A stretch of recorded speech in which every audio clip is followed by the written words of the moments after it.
Good evening, City Council meeting for April 12, 2023 to order. The time is now 7:01. Would you please stand and join me in the Pledge of Allegiance? Pledge allegiance to the flag of the United States of America and to the republic for which it stands, one nation, under God, indivisible, with liberty and justice for all. Thank you. Item C on our agenda is our roll call of council members. I'll ask the clerk to call the roll, please. Councilmember Beaton? Here. Councilmember Rocksmith? Here. Councilmember Creas? Here. Councilmember Hudson? Here. Councilmember Holst? Here. Councilmember Molinar? Here. Councilmember Morales? Here. All right, thank you. Under item 2, community comments, item 1 is a review of emails from the public. I'm told that we have none to read tonight, so we'll move on to public comments in person. If there's anyone that would like to speak, you're welcome to step forward at this time. All right, seeing none, we'll move along. Consent agenda consists of items A, B, and C, which are council meeting minutes, payroll checks, wire transfers, direct deposits, and claims. I'll make a motion to approve the consent agenda. Thank you. Second. Motion by Melissa and a second by Juan. All those in favor, please say aye. Aye. Any opposed, same sign. Motion carries. Thank you. All right, under reports tonight, we have 2 committee reports. First up is our Public Works and Library Committee, and that's Councilmember Gary Molinar. Gary. Okay, we opened up the Public Works and Library Committee at 7 o'clock tonight. No, wait a minute. 6:30. Yeah, I'm so messed up with our new agenda here. At 6:30. First, we had the approval of the March 8th committee meeting minutes. And then we had some project updates from Bill Bellick. Public Works presented amendment number 1 to the 23-28 6-year TIP, which added the following projects. I gave a list of those. Blackburn Road Extension Priority Change, EV Vehicle Charging at the Mount Vernon Library Commons Project, EV Bicycle Charging Facility at the same library. There will also be 13th Street and Broad Street Signal, 6th Division Street Realignment, Colshan Trail Safety Lighting Phase 2 from 18th Street to LaVenture, and also LaVenture Road to 30th and 30th to Watt Road. And those will be 2, 3, and 4 phases. Public Works will be requesting a public hearing tonight for the April 26th to present and adopt the proposed amendment of the 6-year TIP. Then Chris Phillips gave a very quick update on some of the contract approvals. We have the new police court campus HVAC, the wastewater treatment plant influent header project, and the wastewater treatment plant comprehensive plan update was also discussed. Isaac Huffman also gave us some updates on philanthropic donations that are where you could put your name on certain sections of the library. After that, we had, for the good of the order, Mark had an agenda request. Melissa talked about a road issue on College Way, and Richard wanted to have a conversation, probably going to be up on one of our committees to talk about different tanks on properties that could be developed. And we'll close the meeting at 6:59. All right, thanks, Gary. Next up is a report for the Public Safety Committee. Next up is a committee report for Public Safety Committee. That's Councilmember Mark Holst. Mark. Good evening. The Public Safety Committee met last Wednesday, April 5th. Our first order of business was, we heard from Fire Chief Bryce. As everyone knows, we're doing some updates at Station 3, and anybody that's done any remodel projects on an older home or older building knows that there's always the unforeseen. Chief Bryce presented us with a number of the unforeseen items that have been uncovered. The biggest concern was gas lines that were leaking within the walls. Our natural gas lines were actually leaking into the building. We discussed how we're going to cover that kind of a cost overrun, an unplanned expense. I think we're probably pretty well under control with that, but we are moving forward with making sure that we're not expending gas out into the open air at the fire station. And I think we're still pretty much on track to have a wrap up on this towards the end of June. Is that correct? July, end of July. Chief Bryce then also briefed us on a fire contract or a contract for service with Fire District 1. We've had an agreement in place for many years. It was really formalized about 5 years ago. That contract has come up, and we've negotiated a new contract with Fire District 1, and that will be on our agenda this evening. And then Chief Bryce also gave us kind of an overview of what our response times and our call were for last year, and everything's really in order and in line with what our objectives are. Chief Kamick then gave us an update on some police operations, primarily some of the more public cases that are being investigated. He assured us that a number of those cases have been solved. Those folks have been arrested and are in jail, and they're very close to solving a couple of the other ones. We then our Development Service Director talked to us about reallocating some of the positions in his office. We had a brief discussion about that, and really council gave him the nod to go ahead and bring that before council for action in the future. Peter Donovan gave us an opportunity. We've got some vacant street fronts downtown that's owned by the city. The one in particular was at 317 West Kincaid. The downtown committee, I guess is what, downtown association, was interested in leasing that. It's about a 200 square foot office space, and allowing people to do some pop-up businesses probably for about a 6-month period to see how that business is received by the public, and then they move on to bigger spaces. We've got one location downtown now that's been very successful. And council has again said, this is something we probably should bring forward and look at doing. There was a proposed land donation for parcel number P80417. Council would like to hear more on that property and what the city may be able to do with that property if we were to accept that donation. And we adjourned about 7:25. All right, thanks, Mark. Item B under report is any council member comments this evening? Any council member comments? I actually had a little comment that I wanted to make. I kind of had a stressful day today, and so when I was driving here tonight, the sun's out, we have a blue sky, maybe a little Elton John was on the radio. I found that I had a very big smile on my face, and I'm very grateful for sharing this dais with you 7 wonderful human beings and working with city department heads and staff. And so I just wanted to say that tonight. And on another note, it's not very often that a council member has a birthday on council night. And so tonight I thought we would all sing him happy birthday. We're gonna say Or we could not. That was strictly for the reaction there. But I did want to say happy birthday, Mark. Thank you. And Jill yesterday, absolutely. Oh, thank you. Any other council member comments today? Richard, go ahead. Yeah, I just wanted to make sure that our viewing public knows that the Kiwanis Salmon Barbecue is back on. It's actually the 68th year that Kiwanis has been cooking for the community. So I think folks know that it's quite an event and excellent food. It is held every Friday, Saturday, and Sunday in April from 11 to 7 during the day. And it's at the famous historic Hillcrest Lodge, one of our wonderful complexes here in the city parks. And so I really would invite everybody to come down and join us for a salmon barbecue meal. All the proceeds, we raise about $90,000, $100,000 a year, and all those proceeds get turned back around to support kids in the community and some across the world. So it's a great philanthropic opportunity and community opportunity. So come on down and see us at the Kiwanis Salmon Barbecue.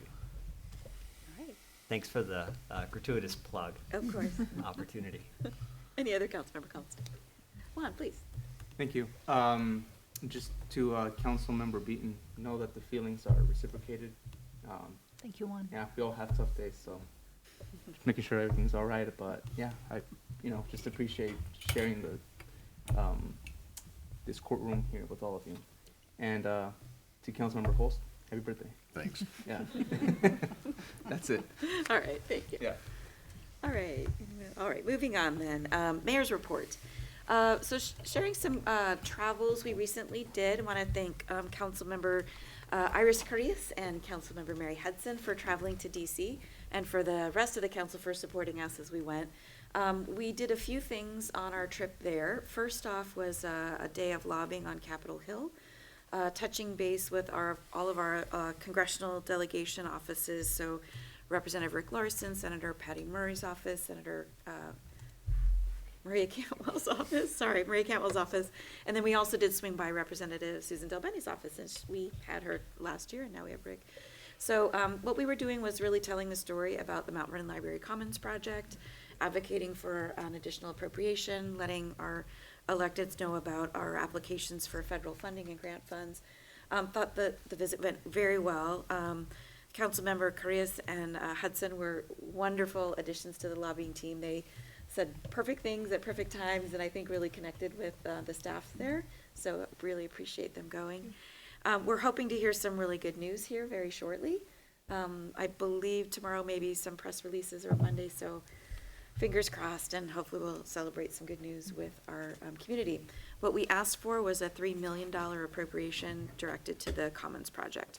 And that, in part, with some state money that we're hoping is going to be realized in the next 2 weeks, would complete the funding essentially, and then help us kind of, any other additional funds would help pay down some of the debt incurred, or also add in some of the things we had to take out as alternates. So fingers crossed in the next few weeks. The other reason why we went was it happened to coincide with the National League of Cities Congressional Conference.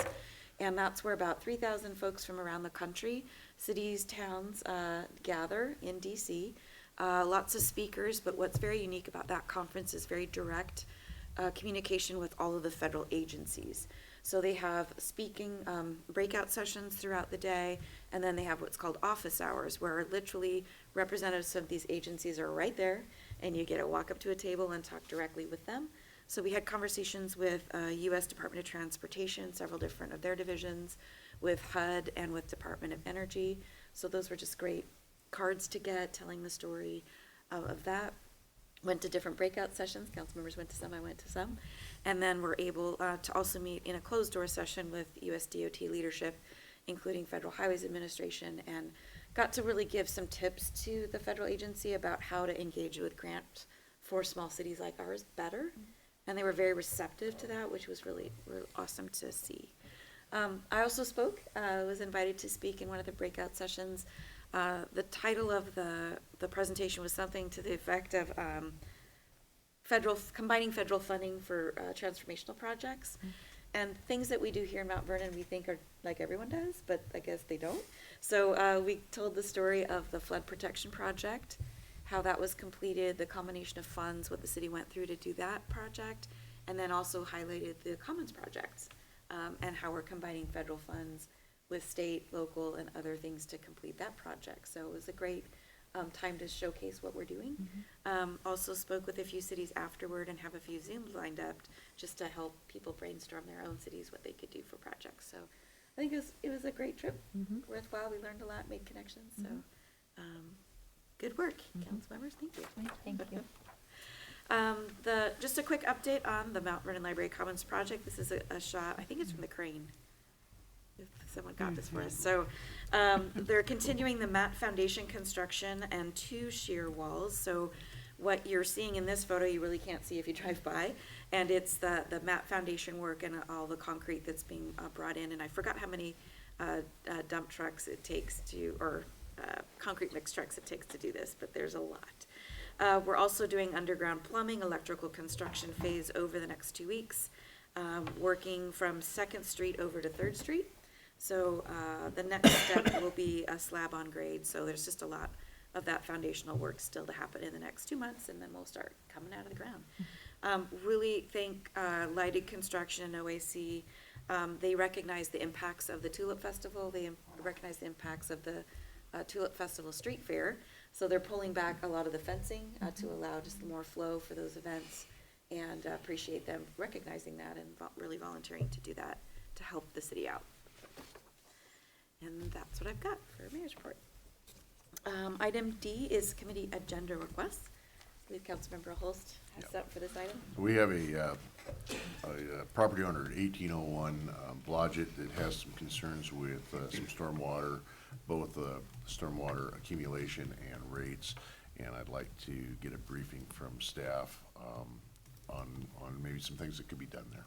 Okay, thank you. We'll work on getting that on a Public Works Committee. All right. And then Councilmember Broxman? Yeah, I would hope that we could set aside some committee time when we have time to look at brownfield redevelopment opportunities that could be facilitated by the city if possible. Great. Put Thank that you. down for Development Services Committee. Any other committee agenda requests? All right, moving on. We have no unfinished business tonight. First up, under new business. Item A is a closed record public hearing and approval of a resolution. This would be an alteration of a non-conforming structure. And the plan number is 22-0604. Mary Ann Manville-Ailes is here from our Development Services Department. Go ahead, Mary Ann. Good evening, Mayor and Council. We have hearing tonight on the Plan 22-0604 for Granite Properties Investment on special permission for a remodel on a house. You can see the location is at 112 Broadway Street, and the request is a response to a code enforcement action. The applicant is seeking to get approval of renovation of an existing single-family structure. It's non-conforming because it doesn't meet the side setbacks on both sides. And the reason that it needs to have the special permission is because the construction exceeds 50% of the fair market value of the structure. It will be a new bedroom and bathroom within the existing footprint of the building. And you can see from the aerial, this is just right over by City Hall. It's a little house over there. And so we're asking, staff recommends that council would follow the hearing examiner recommendation and move to adopt the accompanying resolution to approve the alteration of the non-conforming structure to allow the renovation of the single-family home. All right. Any questions for Mary Ann before we open the closed record public hearing? All right. With that, we'll open a closed record public hearing. If anyone would like to speak to this particular plan, 22-06-04. And seeing none, we'll go ahead and close the closed record public hearing. This would be a resolution, so that would be Resolution 1029. Council chooses to take action tonight. And any questions for Mary Ann? I would move the adoption of Resolution 1029. All right. Second. Thank you. Motion by Mark and a second by Melissa. All those in favor, please say aye. Aye. Any opposed, same sign. Motion carries. Thank you. All right, item B tonight is another closed record public hearing and approval of a resolution. This is the expansion of a non-conforming structure. Plan number is 23-0012. Mary Ann. And so again, we have another one of these special permissions for these little projects, and this is for at 1116 South 10th Street. It is again, it is the response to a code enforcement action. The applicant added a 2-foot wide eave on the roof line on the south side of the house. The north side of the house is non-conforming because it's too close to the side property line, but the south side is far enough away, so the eave is not making the non-conforming issue any worse. In addition, they added a cover to the front deck, and they were stopped before they completed replacing the deck, which was rotting. So the proposal would add roughly 75 square feet to the existing structure. And you've got some pictures, a couple of before pictures. You can see this is where the eaves were added. This is where what it looked like before. Now you can see they've got the new wider eaves here. They've got the cover on the porch, and you can see that the deck is taken off but hasn't been replaced yet. And then staff would recommend that council follow the hearing examiner recommendation to adopt the accompanying resolution to approve the expansion of the non-conforming structure for the 2-foot wide eave to the roof line, the cover, and replace the existing rotting deck, which would expand the structure by approximately 75 square feet. All right, any questions for Mary Ann before the closed record public hearing? Mark, go ahead. It's not on this specific project, but it seems that some of these older homes or in these older neighborhoods, the lot sizes are much smaller. Are you anticipating as people do upgrades and improvements in those older neighborhoods that we're gonna see a lot more of these nonconformance? Yeah, and I'm glad you bring that up, because we've been talking about this in our meetings. We've been talking with Darren, and I understand that he might have talked to you guys a little bit about this before. So some of these things for these decks and for these minor improvements, it seems a little excessive for us to be going to hearing examiner and city council for these, and it would be really nice if for these easier projects, we could find a way to get the code updated to be able to do them administratively. I think that's a good discussion to have. All right. Sounds good. All right, we'll open the closed record public hearing regarding the expansion of a non-conforming structure for this plan. Is there anyone wishing to speak? And seeing none, we will close the closed record public hearing. This would be resolution 1030. I'll make a motion that council move to adopt resolution 1030. Second. All right, motion by Melissa and a second by Juan. All those in favor, please indicate by saying aye. Aye. Any opposed, same sign. Motion carries. Thank you. Thank you. Thank you, Mary Ann. All right, item C tonight is a public hearing and approval of a resolution. This is regarding the 2023 comprehensive plan docket. All right, and Darren Groth is our Development Services Director, and he will present this item. Yeah, good evening, Mayor, Council. I'm here to ask for approval of the 2023 docket. You know, we've discussed it a couple times in this chamber and as well with the Planning Commission. They did hold a meeting and make a recommendation to you. That should be attached in the materials. They voted 5-0 to recommend approval of the docket.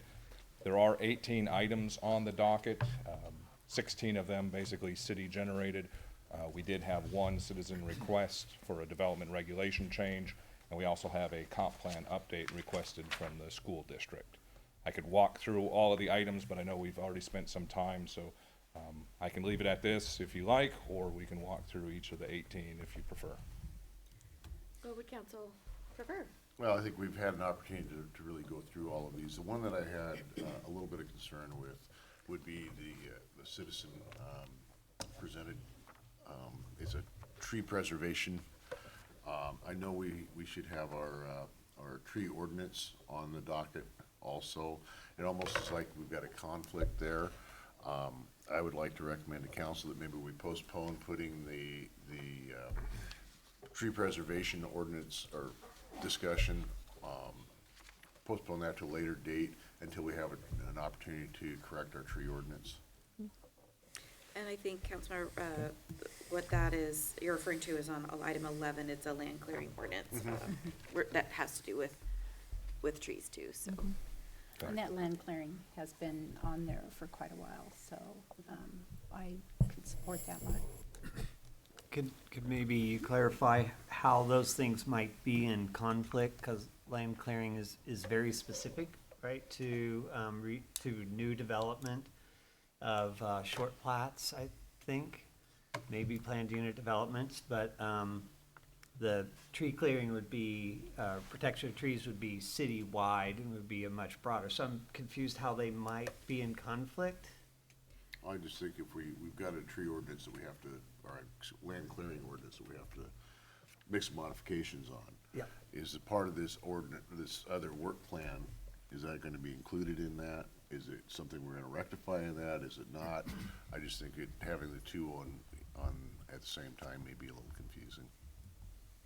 I think that's a pretty strong recommendation. I know that Planning Commission had, recommended both of the items, but in their discussion, I can see where our further conversation, once we set the docket, this isn't the actual code change, so I can see how these items could be reconciled, and I think your point of having the one done and then look at what follows might make a lot of sense, but I do think the planning commission is interested in making sure that the conversation continues for both items, but making sure we set the one first.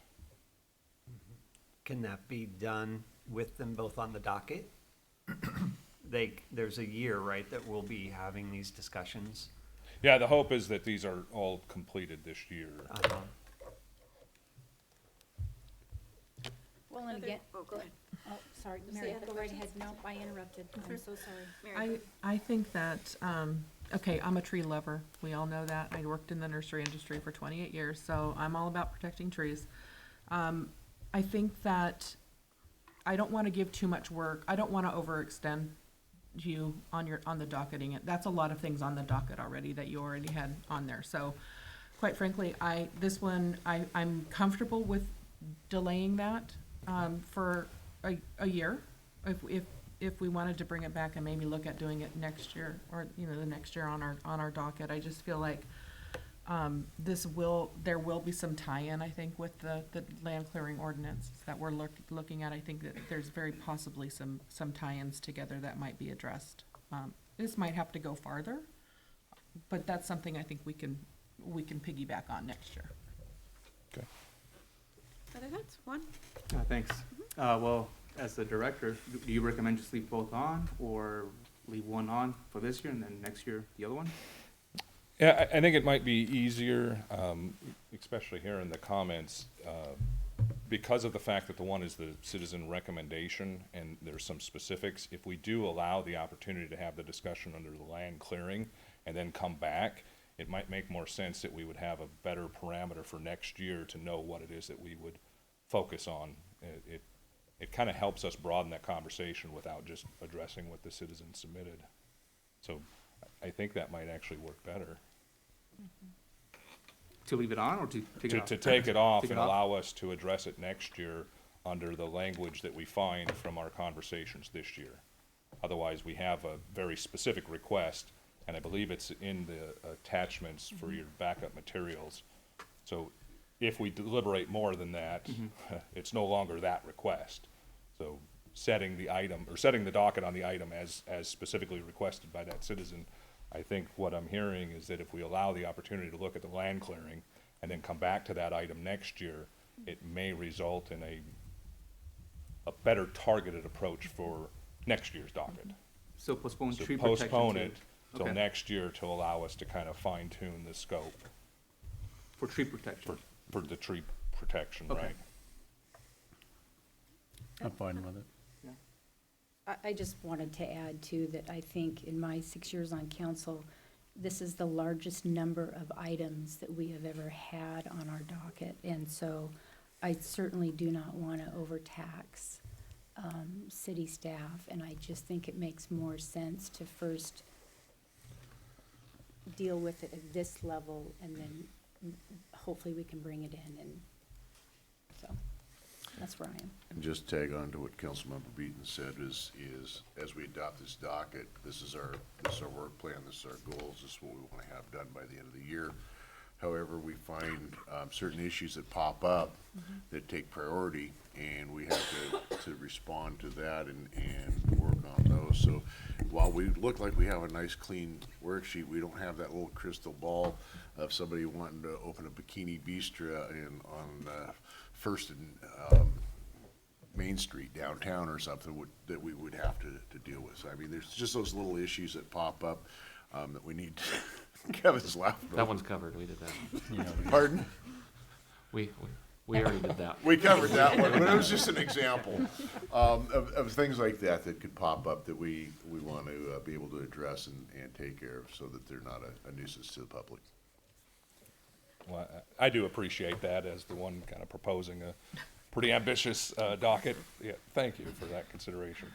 So from sounds of council, the form of the motion then would be to amend the resolution to docket the proposed amendment, item 1 for review in a subsequent year, which is allowed in your public participation program.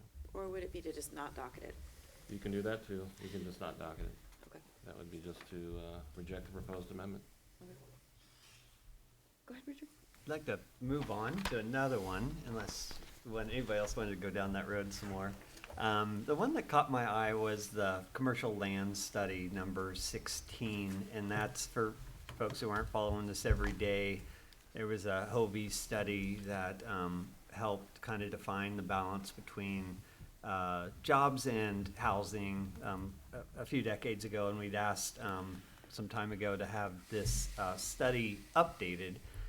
So, you know, there's 100% support for this as written.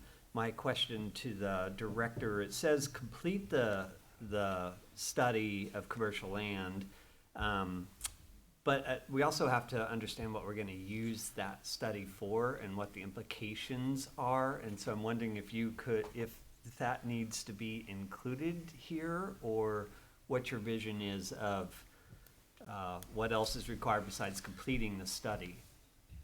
And should that be included, since this is a legislative docket, not a study docket?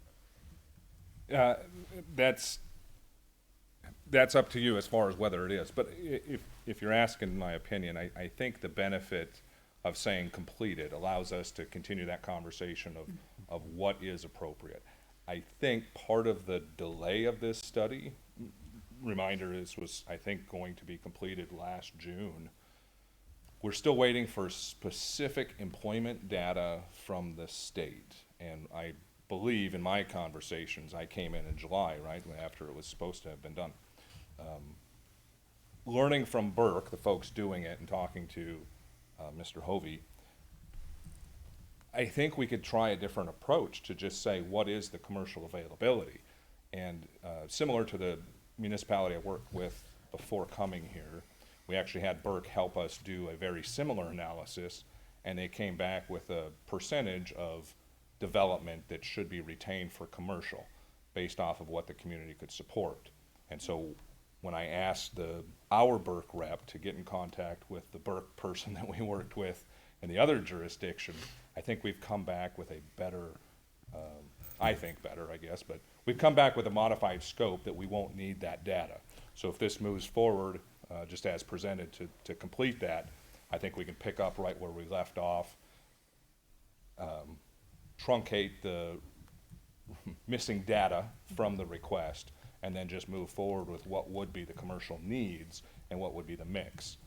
Mixed use, stacked, 5/1, 30% commercial along the frontage or whatever we come back with, but it won't require the specific calls for service data that we were getting from police. It won't require specific employment numbers. It's more of a holistic mix. Yeah, so I think we're all anxious to have that conversation. Maybe it's adequate as written, as I know we will have those conversations. So, thank you. Yeah, thank you. Okay, any other questions for Darren? There is a public hearing required for this too, so any other questions? Okay, if not, we'll open up a public hearing regarding the 2023 comprehensive plan docket. If there's anyone that would like to speak to that, you're welcome to come up at this time. And seeing none, we'll go ahead and close the public hearing regarding the 2023 comprehensive plan docket.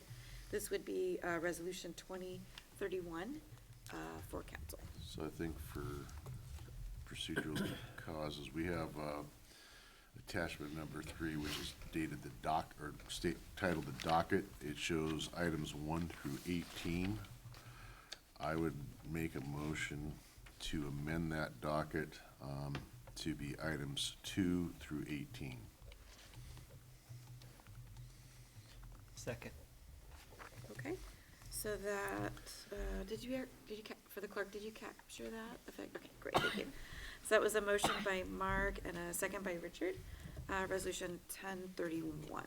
Nope, that was to amend the resolution. Okay. Once we've amended this, then we can adopt the resolution. Thank you, appreciate it. All right, so this was a motion simply to amend the resolution. Again, motion by Mark, second by Richard. All those in favor, please say aye. Aye. Any opposed, same sign. Motion carries, thank you. So then I would make a Alright. motion to adopt resolution 1031 as amended. Thank you. Second. All right, motion by Mark again and a second by Richard again. All those in favor, please say aye. Aye.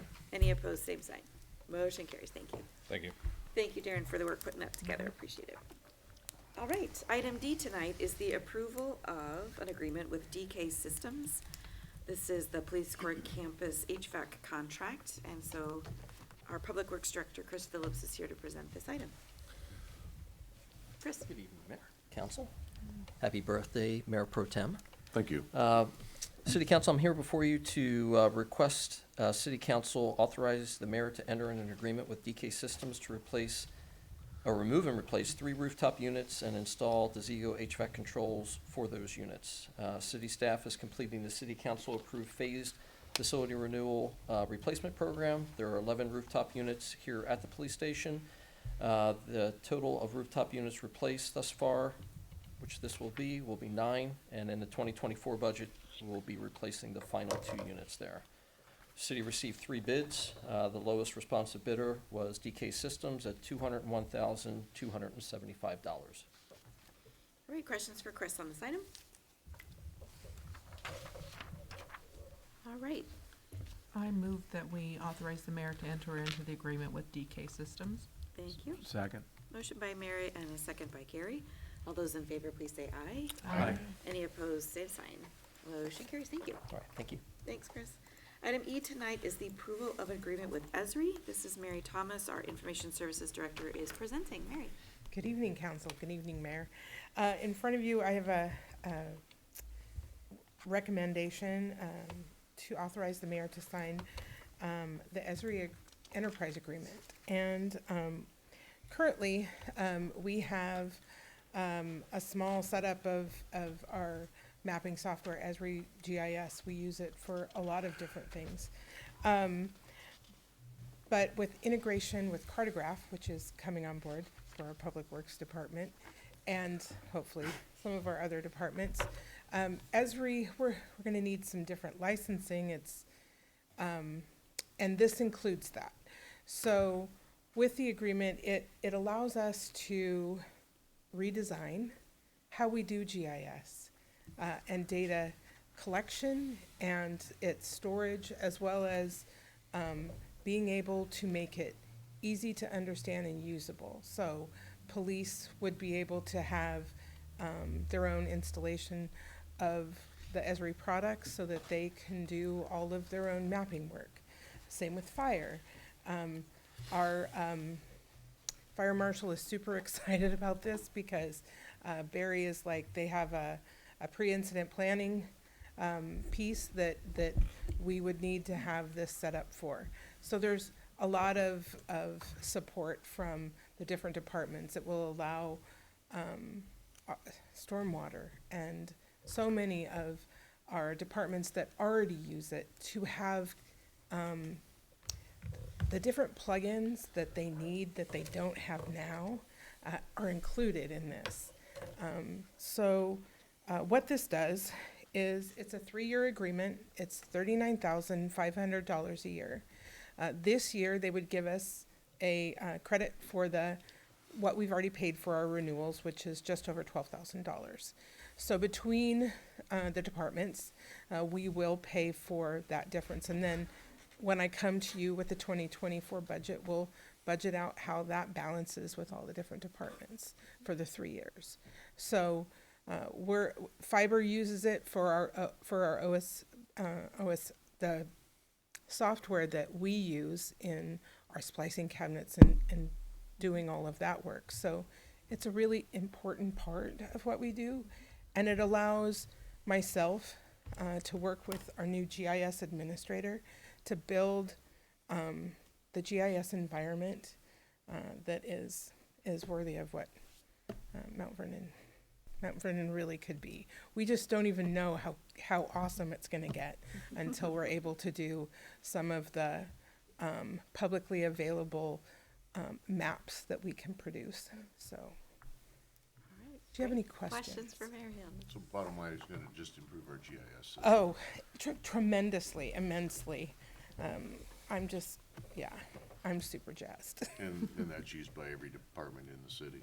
It is, and right now we have one person, we have Allison who's been doing all of it, but one of the things with our new GIS administrator who's here this evening, Cynthia Revis,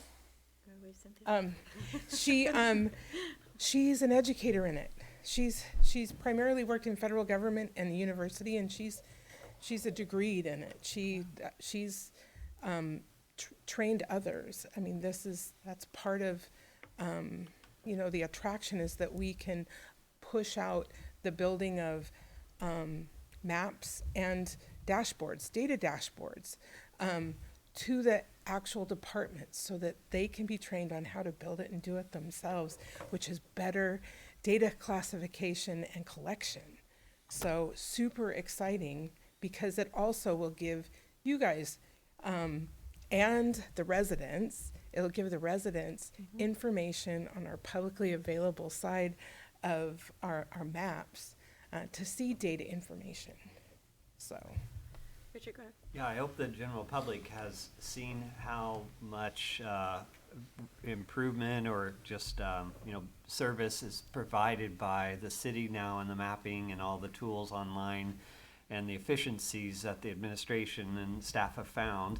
And this seems like it'll do that, continue to do that. My only question is the budget difference for the year and where that's budgeted already.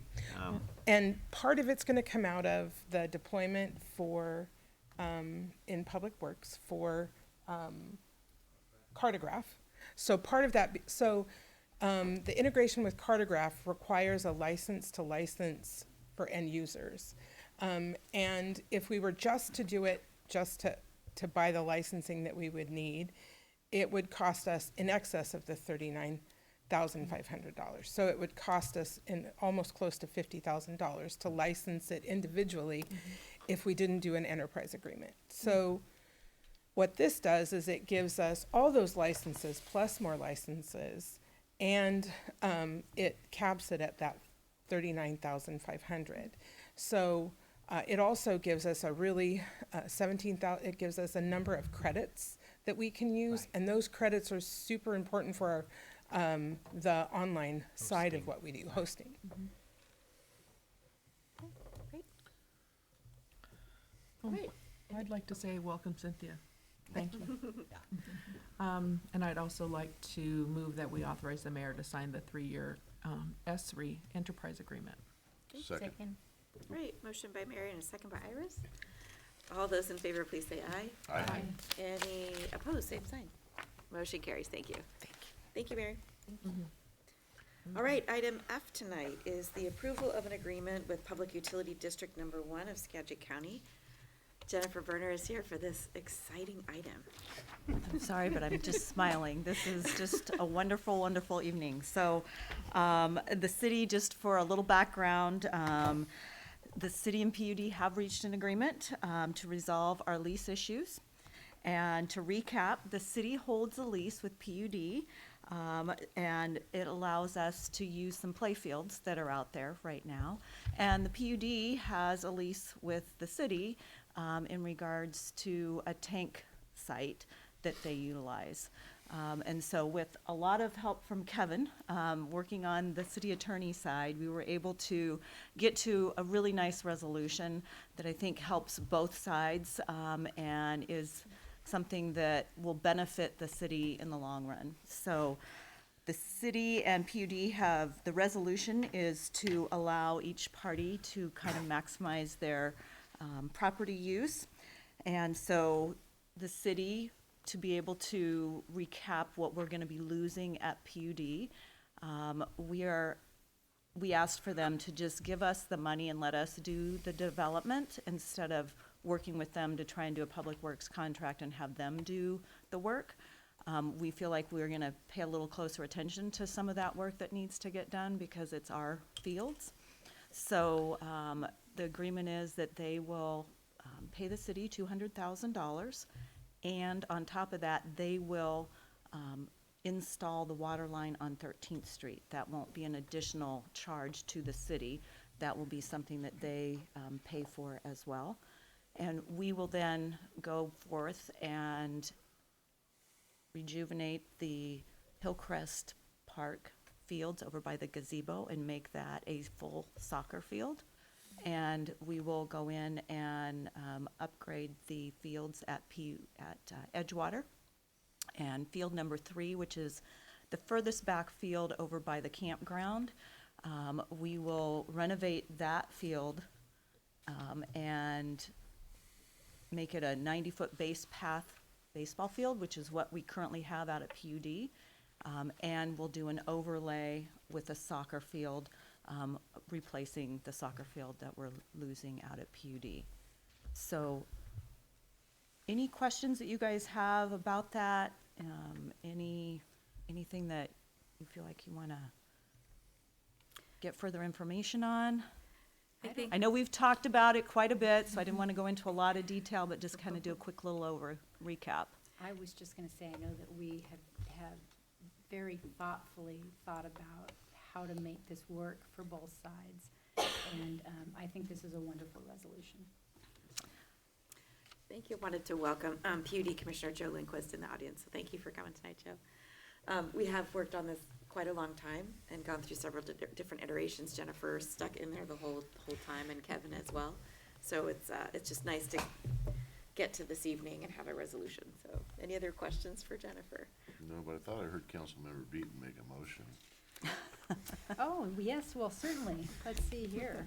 I'll make a motion that council authorize the mayor to enter into the agreement terminating the lease between the city of Mount Vernon and PUD for the playfields, and commits PUD to amend the water tank lease to expire on July 31st, 2038. Great. Thank you. Second. Thank you. So a motion by Melissa and a second by Juan. All those in favor, please say aye. Aye. Any opposed, same sign. Motion carries. Thank you. I just Happy want dance. to, before we move on, I just want to make a comment about our PUD Commissioner Joe Lindquist. Joe served on city council. I believe he's the youngest ever to begin his career at around 22. And I think, would you serve, Joe? 3 terms, maybe? About that. So anyway, I just wanted to say, that's our Joe. All right. Things to say about that. That's our job. All right.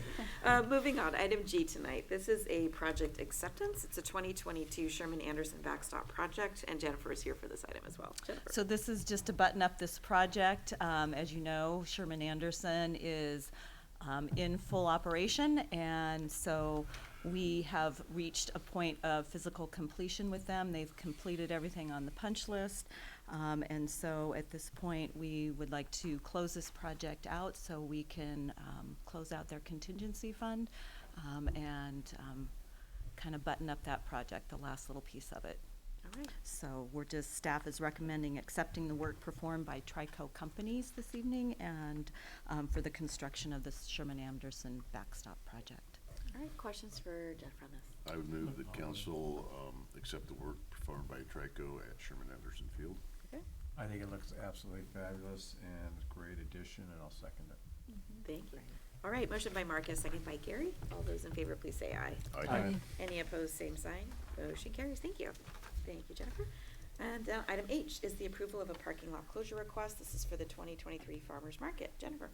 So spring is among us, and Farmers Market is going to be happening. And so this year, they're requesting a closure of the portion of the public parking lot just north of the plaza there.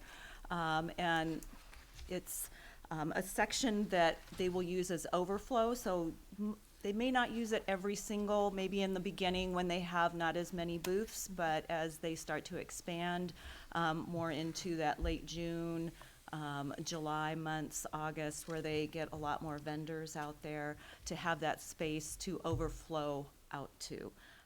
And so there was a couple maps there that were enclosed. The yellow spaces on those squares are the farmer market booths that are like their information booth and their community partners booths. The white squares on those maps, those are the ones that are their food vendors and different vendors that come out to the event.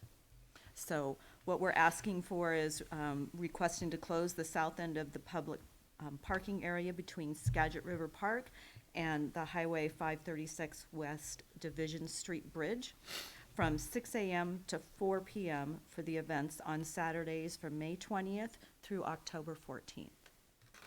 All right. Questions for Jennifer on this? Excited to get this going. So. Yeah. I'd motion for the approval of the parking lot closure request for the 2023 Mount Vernon Farmers Market. Thank you. Second. All right, motion by Juan and a second by Iris. All those in favor, please say aye. Aye. Any opposed, same sign. Motion carries, thank you. Item I is the approval of a street closure request. This is for the 2023 Tulip Festival. And Jennifer's here for this one too. So, Tulip Festival is coming up, and we need to close some streets in order to make that a safe place for people to walk around. This item is for Cleveland Avenue from the north side of Broadway to the south end of Division to be closed beginning April 20th at 2 p.m. and reopening on April 23rd at around 9 p.m. They're requesting all intersection roads to be closed to the traffic as well. So that's Pine Street, Myrtle, Montgomery, Washington, and Main Street to 2nd Street. So staff is recommending the approval of the street closure for the 2023 Tulip Festival. All right, questions for Jennifer? Pretty consistent with what we've done in the past, so I would move the approval of the street closure for the Tulip Festival. Okay, Second. thank you. Motion by Mark and a second by Juan. All those in favor, please say aye. Aye. Any opposed, same sign. Motion carries, thank you. Jennifer, could you just assure Sunshine that would be excellent too? Appreciate We're that. working on that. All right. Item J is the approval of a parking lot closure request. This is for the 2023 Valley Made Markets. So this event is looking to close the same section of the parking lot that the farmer's market is for overflow again with their Valley Made Markets. And so the Valley Made Markets run on Sundays, one Sunday a month, starting in April and running through September. And the expansion of the Valley Made Market, the Downtown Association is asking to close that south end of the public parking area between Skagit River Park and the bridge. And again, it would be from 8 a.m. to 6 p.m. on those one Sunday a month. Questions for Jennifer on this? I don't have any questions. I'll make a motion that council approve the parking lot closure request for the 2023 Valley Made Markets. Thank you. Second. Motion by Melissa, second by Juan. All those in favor, please say aye. Aye. Any opposed, same sign. Motion carries. Thank you. Thanks, Jennifer. All right, item K tonight is the approval of salary schedule adjustments. Aaron Cater, our Human Resources Director, is here for this particular item. Aaron. Good evening, Mayor and Council. I'm here to request approval of some salary range adjustments for a few of our positions and a reclassification of our Development Services Administrative Assistant to Planning Technician. The reclassifications impact 3 positions: yard waste attendant, the building official, and the Development Engineer Review Manager.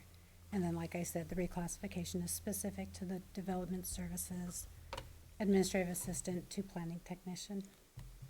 I'm happy to go into a lot more background if you'd like, but Councilmember Holst, I did hear you say during committee review that you had had this discussion last week and understand it, so if you'd like me to go into more detail, I can. Any questions for Aaron? No, I think we had, Okay. again, had this discussion last week. It's a minimal impact to the budget. Yep. So I would move the approval of the salary adjustment. Thank you. Motion by Mark. Second. Second by Juan. All those in favor say aye. Aye. Any opposed, same sign. Motion carries. Thank you. Thank you. Thanks, Aaron. Item L is to set a public hearing date for the 2023 to 2028 6-year Transportation Improvement Program amendment. And Chris is doing this one? All right. Do you need the piece of paper? I sure would love it. Okay.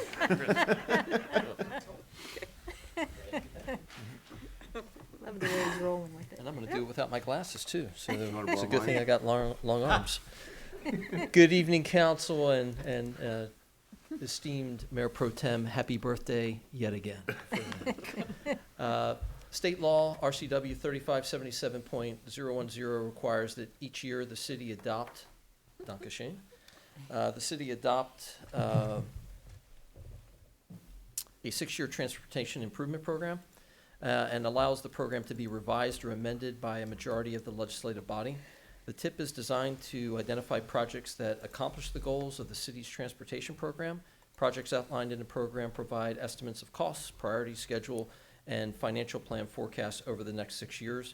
The financial plan provides cost projections matched to revenue sources such as tax revenues, grants, loans, and private sources to demonstrate that funding for the TIP is feasible, and although long-term funding sources may not be secured.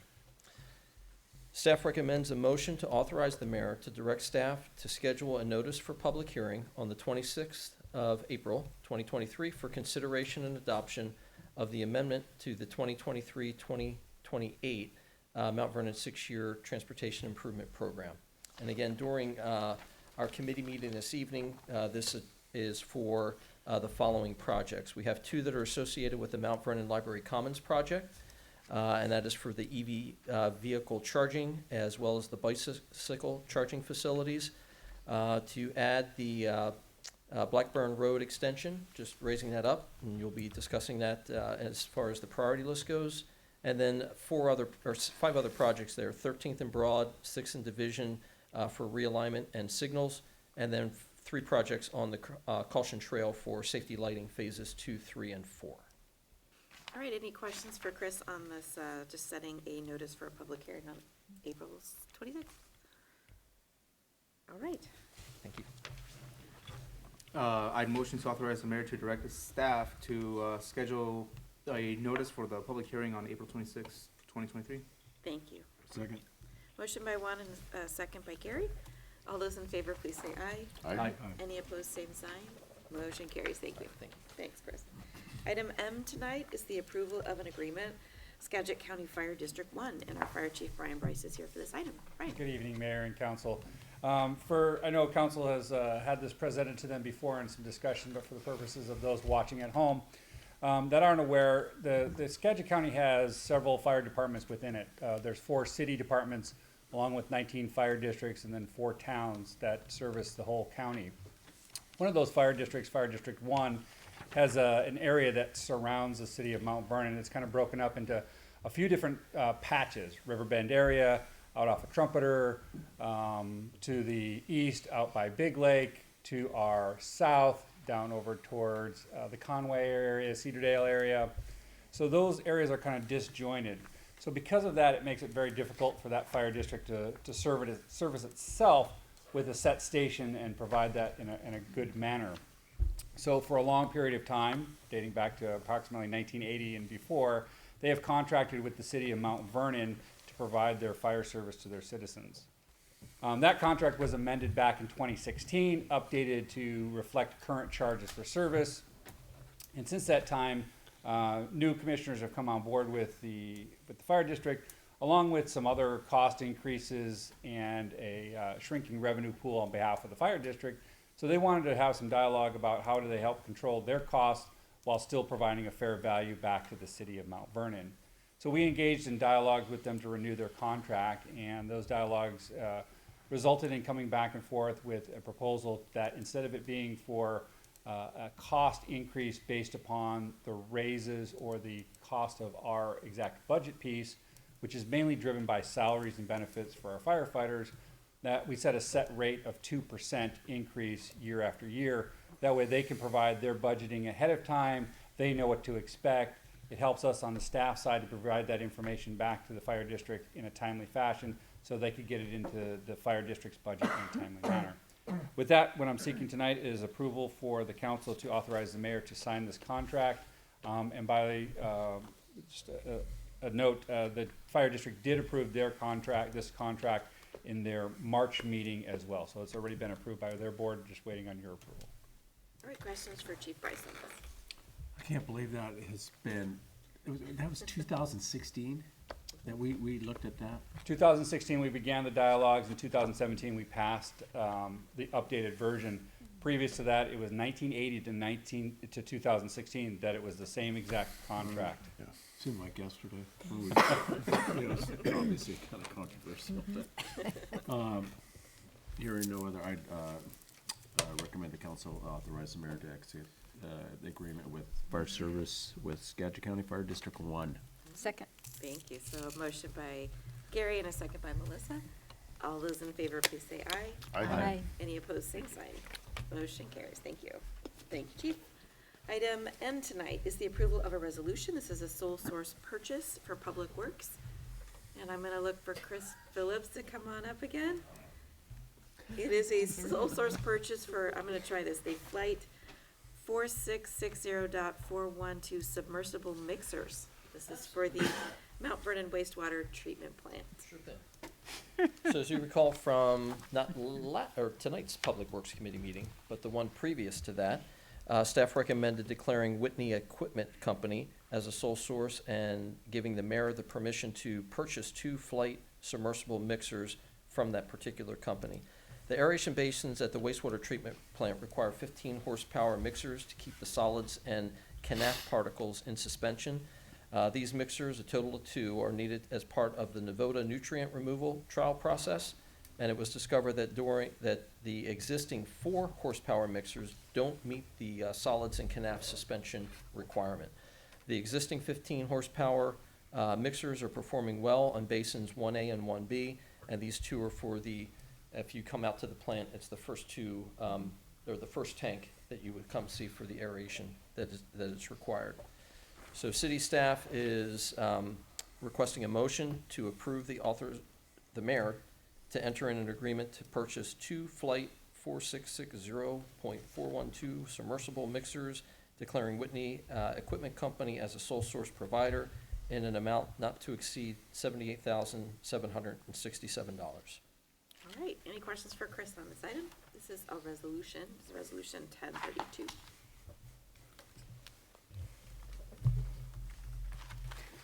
All right. Well, resolution what? 1032. I'm trying not to make some smart aleck comment, sorry, Chris. I'd move the adoption of resolution 1032. Second.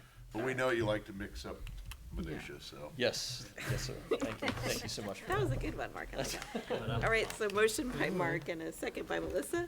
All those in favor, please say aye. Aye. Any opposed, same side. Motion carries. Thank you. Thank you, Chris. That concludes our agenda items, although item O is the executive session. Excuse me. City Council and Mayor will now meet in executive session to discuss with legal counsel matters related to collective bargaining sessions and planning or adopting strategy or positions related to collective bargaining, which is exempt from the OPMA pursuant to RCW 42.30.140. How much time were we going to need? Council will be in executive session until 8:13 PM. 10 minutes. 10 minutes? All right, the time is now 8:04. We'll be in executive session 10 minutes. And no final action is anticipated, concluding the executive session at 8:14. Thank you. Were they drunk?